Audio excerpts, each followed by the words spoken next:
नमस्कार बच्चों, आपको पढ़ते हुए बहुत दिन हो गए और कहते हैं ना कि परिवर्तन प्रकृति का नियम है। पढ़ते पढ़ते हम भी बोर हो जाते हैं, तो चलो आज हम कुछ अच्छा सा अपनी पसंद का कर लेते हैं। प्यारे बच्चों, आज हम पढ़ेंगे नहीं, केवल हम कुछ क्रियात्मक काम करेंगे, ठीक है। और क्रियात्मक काम जिसको करने में हमें बड़ा मजा आएगा। प्यारे बच्चों, क्योंकि एक काम को करते करते मनुष्य ऊब जाता है और मुझे लगता है कि पढ़ पढ़ कर आप भी ऊब गए होंगे और आपको लगता होगा कि एक दिन तो हमें ऐसा मिले कि जिस दिन हमारा बस खेल ही हो, मौज ही हो, आनंद ही हो। तो प्यारे बच्चों, आज हमने पढ़ना नहीं है, केवल एंजॉय करना है। अपने आप को गर्वित महसूस करेंगे कि हम कुछ नया भी कर सकते हैं।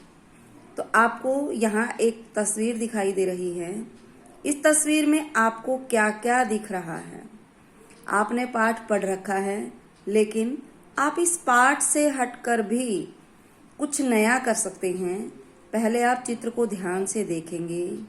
ध्यान से देखकर आपके मन में जो भी कल्पनाएं आती हैं, आप उन कल्पनाओं को एक पेज पर लिखेंगे और पेज पर जब उन कल्पनाओं को लिख दोगे तो वह एक कहानी का रूप ले लेती है। और कहानी सबको अच्छी लगती है, कहानी सुनना सबको अच्छा लगता है। और जब तुम कहानी लिखोगे तो आपको और भी अच्छा लगेगा, क्योंकि सुनने का काम तो आप करते ही हो, लिखने का भी अगर काम करने लग जाओगे अपने आप से, अपनी कल्पना शक्ति के आधार पर जब आप लिखने का काम करने लग जाओगे तो आपको अपार प्रसन्नता मिलेगी। तो आपकी पुस्तक में यह एक चित्र दिया गया है। आप इस चित्र को ध्यान से देखो और सबने अपनी अपनी कल्पना शक्ति के आधार पर एक कहानी बनानी है। अब जरूरी नहीं है जो पाठ में कहानी दी हुई है वह कोई नहीं लिखेगा। इससे अलग अपनी कल्पना का प्रयोग करते हुए इससे अलग कहानी लिखेंगे और उनको पढ़कर सभी परिवार वालों को सुनाएंगे कि देखो आज मैंने कितना अच्छा काम किया है। इससे घर वाले भी खुश हो जाएंगे, क्योंकि आपके ऊपर कोई पढ़ने का दबाव नहीं था। आपने खेल खेल में ही एक कहानी बना दी। कहानी बनाकर आपने सबको सुना दी। आप भी खुश, परिवार वाले भी खुश। तो प्यारे बच्चों, चित्र को देख देख कर अपनी कल्पना शक्ति का विकास करना है, चिंतन शक्ति का विकास करना है। क्योंकि यदि हम चिंतन शक्ति का विकास कर लेते हैं तो हमारा ज्ञान बहुत बढ़ जाता है और हम किसी भी क्षेत्र में असफल नहीं हो सकते। जब तक चिंतन शक्ति है हम कुछ भी चिंतन कर सकते हैं और कितना ही आगे बढ़ सकते हैं। यदि चिंतन शक्ति ही नहीं होगी, यदि हमारे अंदर चिंतन शक्ति ही नहीं होगी तो हम आगे नहीं बढ़ पाएंगे, हम वहीं के वहीं रह जाएंगे। इसलिए मैंने आपको आज ऐसा सृजनात्मक कार्य दिया है कि आप इसको बखूबी करोगे, आनंद लोगे और सबको आनंदित करोगे। अब पाठ मैंने आपको बताया था, अब पाठ को आपने नहीं देखना है कि यह चित्र किस पाठ का है। आपने अपनी कल्पना शक्ति के आधार पर ही कहानी बनानी है। इसके अतिरिक्त आप कहीं से भी कोई भी चित्र ले सकते हैं। उस चित्र के आधार पर भी आप कहानी बना सकते हैं। आप श्लोक लिख सकते हैं। आपको इसमें क्या अच्छा लगा आप वह भी लिख सकते हैं। और जब कहानी हम लिखते हैं तो कहानी हमें सीख देने वाली होती है। आप जानते ही हो कि कहानियों का हमारे जीवन में बड़ा महत्व है। कहानियाँ जो होती हैं वो हमें प्रेरित करती रहती हैं, कुछ न कुछ प्रेरणा अवश्य देती हैं। जब तक कहानी हमें प्रेरित करती रहेंगी हम बखूबी आगे बढ़ते रहेंगे और आगे बढ़ते रहेंगे तो हमें कोई भी हरा नहीं सकता। तो प्यारे बच्चों, अब आप मान लो आपको ये चित्र दिखाई दे रहा है। अब मुझे तो जैसा लग रहा है मैं उसके अनुसार बोल दूंगी कि यहाँ तालाब के किनारे 3 आदमी खड़े हैं। वो बहुत प्यासे हैं।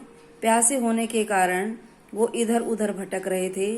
उन्हें एक तालाब दिखाई दिया और वो तालाब के किनारे आ गए।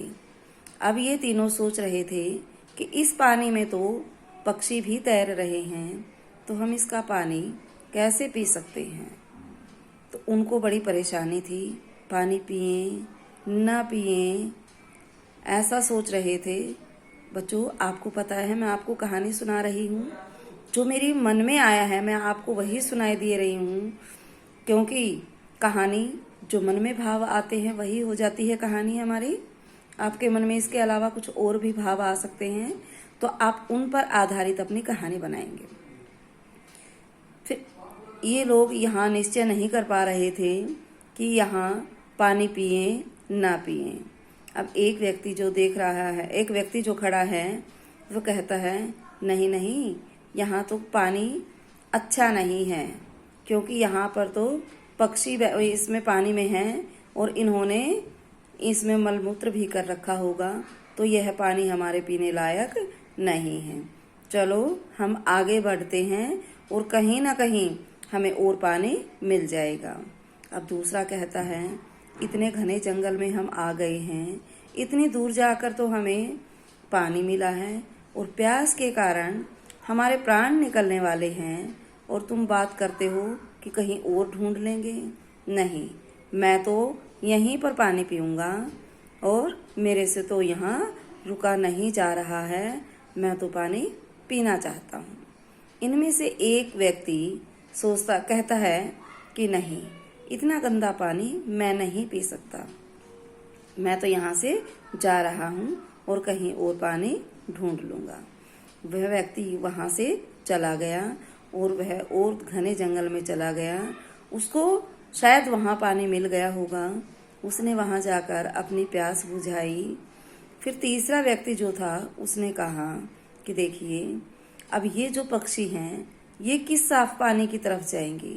अब ये भी जरूरी नहीं है कि यहाँ मनुष्य भी तो स्नान करते हैं। मनुष्य स्नान करते हैं तब भी तो ये पक्षी पानी पी रहे हैं, पशु भी यहाँ पानी पीते हैं, तो हम क्यों नहीं पी सकते। और कहा हमने सुना भी है कि जो बहता हुआ जल होता है वह कभी दूषित नहीं होता, वह स्वच्छ होता है। एक स्थान पर यदि पानी रहता है तो उसमें दुर्गंध हो जाती है, लेकिन अगर पानी बहता रहता है उसमें दुर्गंध का मतलब होता है बदबू नहीं होती।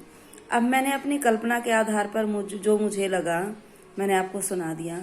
इसी तरह से आप भी कोई ना कोई मनगढ़ंत कहानी बना लीजिए और उसको एक पृष्ठ पर लिखिए और सबको सुनाइए। निश्चित रूप से मुझे लगता है आपको बड़ा आनंद आएगा। अब जरूरी नहीं है सबका दिमाग एक जैसा काम करे।